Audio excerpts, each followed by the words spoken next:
Justin, vaata, mille ma meie toast leidsin. Alexil on raamat, kus on sadu tema joonistusi. See on tobe. Ja, peaaegu sama tobe kui sinu raamat, kus on pildid Kanal 9 ilmaneiust.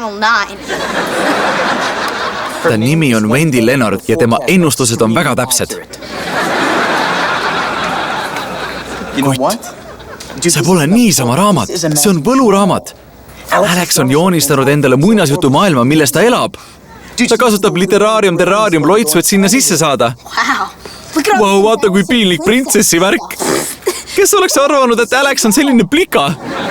Üsna šokeeriv, tõesti. Heldeke, seal on Gigi. Jummel küll. Tavaliselt ma ei märka tüdrukuid, kellel on pehmed ja säravad juuksed. Aga see on nagu sulakuld. Mida iganes sa teed, ära seda Gigile näita. Kui Alex ei tahtnud, et meie seda näeme, siis ta ei taha mingil juhul, et Gigi seda näeks. Tere Justin, tere Max, mis teil seal on? See on Alexi salajane päevik, vaata, ta joonistab väga hästi, vaata! Ma just ütlesin, ära seda Gigile näita, aga Justin, meie vihkame Alexit ja Gigi vihkab Alexit. Kas me ei taha seda siis Gigile anda? Pereliikmete vihkamine ja inimeste vihkamine on erinevad asjad. Kui sinu pereliige vihkab kedagi, siis peaksid sina ka teda vihkama. Saan aru, mina vihkan kõrvitsapirukat, seega pead ka sina kõrvitsapirukat vihkama. Sa tead, et ma armastan kõrvitsapirukat. Max, kas sa kannaksid minu õpikuid? Jah. Tohin ma sinu juukseid kammida? See on imelik. Ja on küll. Pole vaja, võtan õpikud tagasi. Max, ta võttis just Alexi päeviku.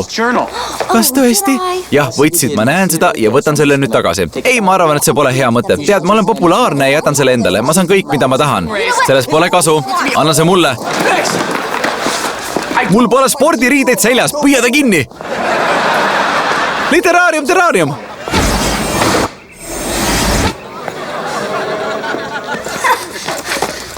Ma sain raamatu tagasi. Kuidas me ta siit välja saame? Kuule, mina hankisin raamatu tagasi. Tee nüüd ise ka midagi.